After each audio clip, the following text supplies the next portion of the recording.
Assalamu alaikum students.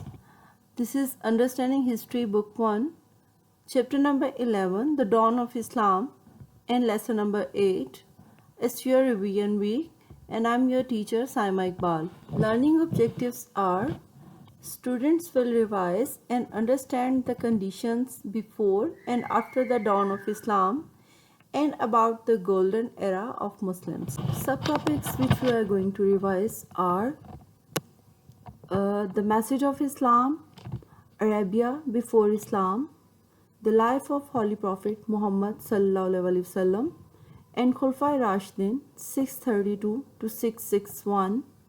Pages which we are going to revise would be 53 to 56. In the 7th century CE, a revolutionary change took place on the sands of Arabia.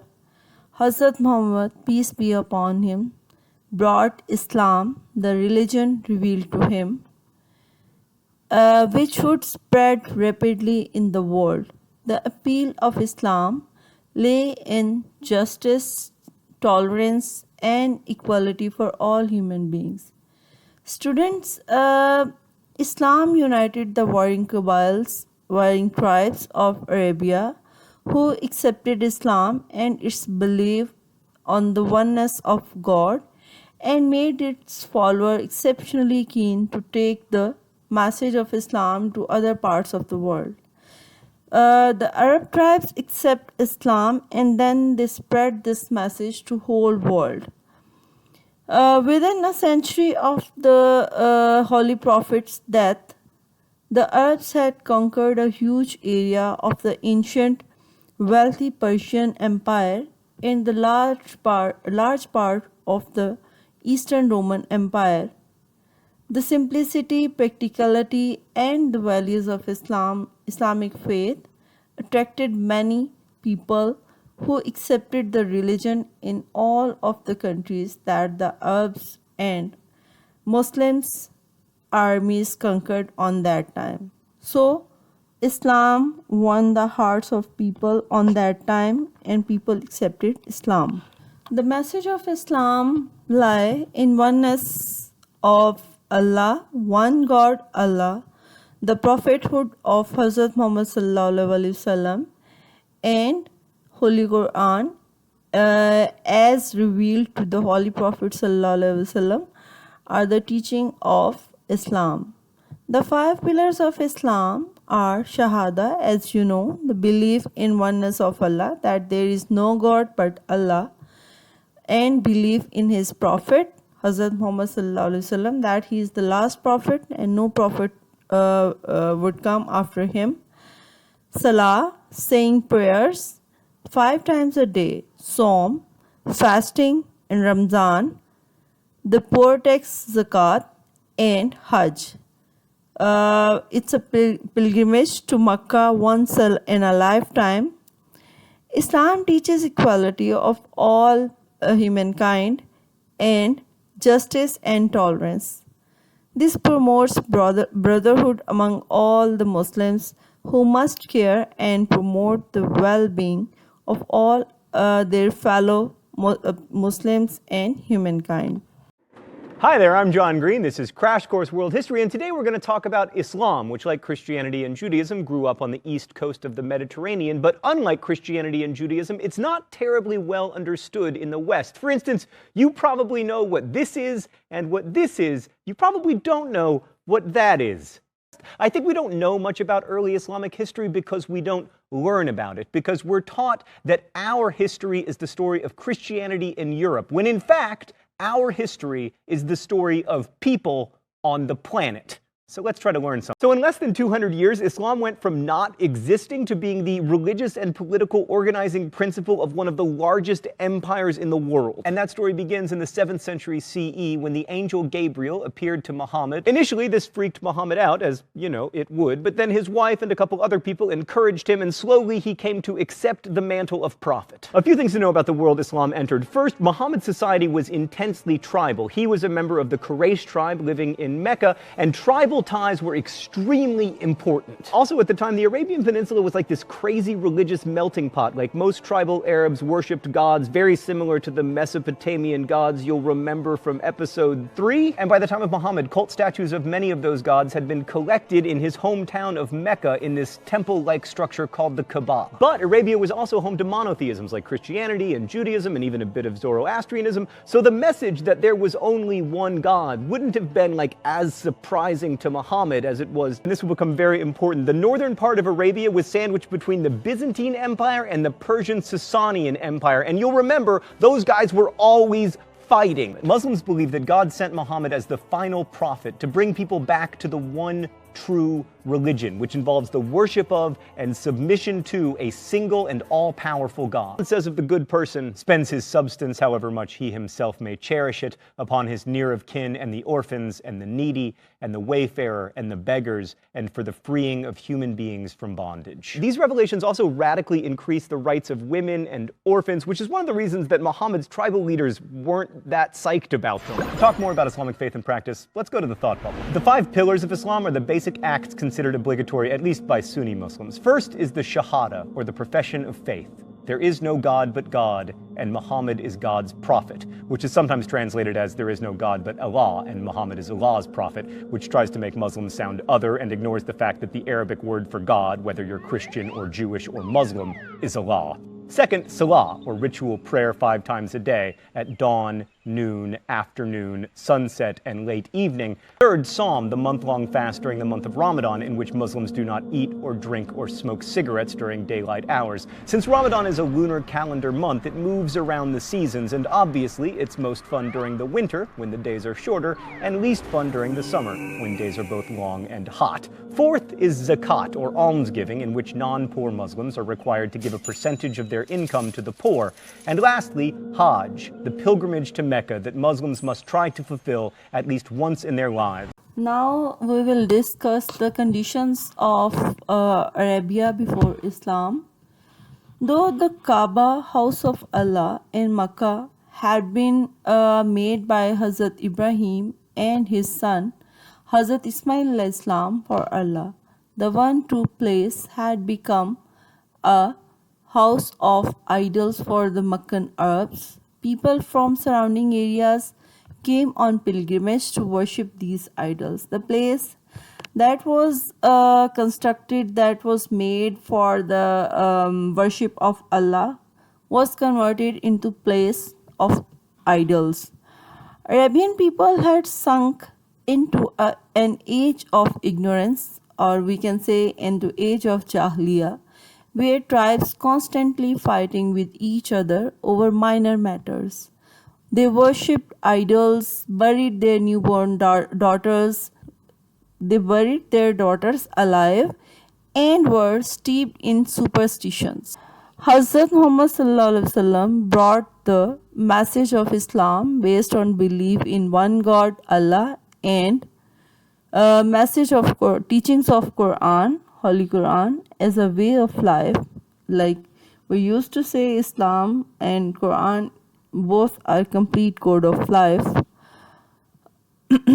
Way of life to Arabian society living in 7th century. Now we will discuss about the life of Holy Prophet Sallallahu Alaihi Wasallam. First of all, we will discuss what is the year of elephant. In the year 570 CE, Abraha, the Abyssinian ruler of Yemen, decided to attack Kaaba and destroy it so that the people of Arabia would come to Yemen for pilgrimage and he could become rich. Abraha set out for Mecca at the head of a large army, which included number of war elephants. Elephants were unknown to the Arabia of that time, who were astonished to see them. The Kaaba was saved from Abraha's army, and the Arabs called that year Amul Fil, or year of elephant. And it was the year Holy Prophet Muhammad ﷺ was born. And there is a surah in Quran Pak. You may have heard about that Surah Fil. Now, let's discuss the events of Holy Prophet ﷺ's life.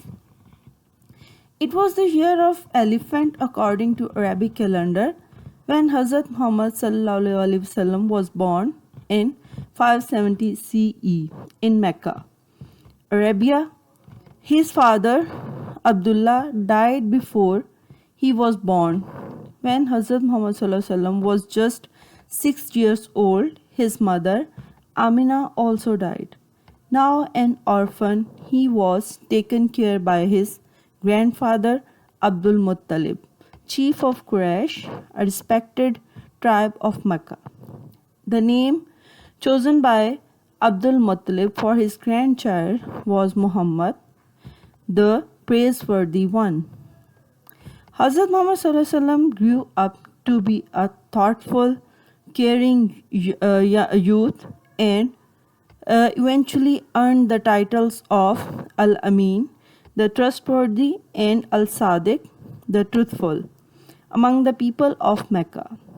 In this year, in the year 610 CE, while in the cave of Hira near Mecca, the angel Gabriel or Hazrat Jibrail brought Allah's message to Hazrat Muhammad ﷺ that from now onwards he was to be Allah's chosen prophet to proclaim the oneness of Allah, Tawheed, to his people and the entire world. The Holy Prophet ﷺ faced great hardship and persecution when he began to convey the message of Islam to the people of Arabia. He was tortured to and forced to migrate from Mecca because of his preaching to the city of Yathrib in 622 CE, which came to be known as Madinatun Nabi, city of Prophet Sallallahu Alaihi Wasallam. The Islamic calendar started from this event known as Hijri calendar or Hijra. Hazrat Muhammad Sallallahu Alaihi Wasallam established first rules of governance of an Islamic country or Islamic state in Medina based on the teachings of Quran. In 630 CE, Hazrat Muhammad sallallahu alaihi wasallam marched on to Mecca, the city he had left 8 years ago, and regained it without a drop of blood being shed. He forgave all the people of Mecca who had opposed him and put an end to the idolatry practiced by them by clearing the Kaaba of all the idols in it. The zeal of the Muslim to learn their new faith and practice it resulted in the spread of Islam over the whole of Arabia during the lifetime of the Holy Prophet Muhammad sallallahu alaihi wasallam. In 630 CE, Hazrat Muhammad sallallahu alaihi wasallam performed Hajj and addressed 120,000 pilgrimage on the plain of Arafat to bear witness that he had faithfully conveyed them the message of Allah. Soon after the same year, he became seriously ill and breathed his last in Medina on 12th Rabiul Awwal, 11th Hijri, 632 CE. Here is a view of Masjid Nabawi, present day Masjid Nabawi, you can see on your screens. Now we will discuss the events after demise of Holy Prophet Sallallahu Alaihi Wasallam. About 4 Khulafai Rashidun, the rightly guided Caliph. After the demise of Hazrat Muhammad Sallallahu Alaihi Wasallam, 4 Khulafas were elected and they came to be called the rightly guided or Rashidun, as they had been close companion of Holy Prophet Sallallahu Alaihi Wasallam. They migrated with him to Medina and had knowledge of ahadith, the saying of Holy Prophet Sallallahu Alaihi Wasallam. The first one was Hazrat Abu Bakr Radiyallahu Ta'ala Anhu, was elected to be the first Khalifa as he was the most pious and capable Muslim to further the mission of the Holy Prophet Sallallahu Alaihi Wasallam. Hazrat Abu Bakr capably put down the rebellious against Islam within Arabia and expanded the boundaries of the state by sending Khalid bin Walid and Abu Ubaidah bin Jarrah to Syria and Iraq, which were conquered, on that time. Hazrat Abu Bakr's Khilafat lasted only 2 years as he died in the year 634. During the rule of second Khalifa, Hazrat Umar Raziallahu Ta'ala Anhu, from 634 to 644, the whole of Persia, Syria, Jerusalem, and Egyptian provinces of Byzantine Empire came under Muslim rule. So Muslim empire became very vast on that time. Hazrat Umar ably administered the growing Muslim empire and laid down firm administrative rule for its governance. Hazrat Umar was succeeded by Hazrat Usman Raziallahu Ta'ala Anhu, who ruled from 644 to 656.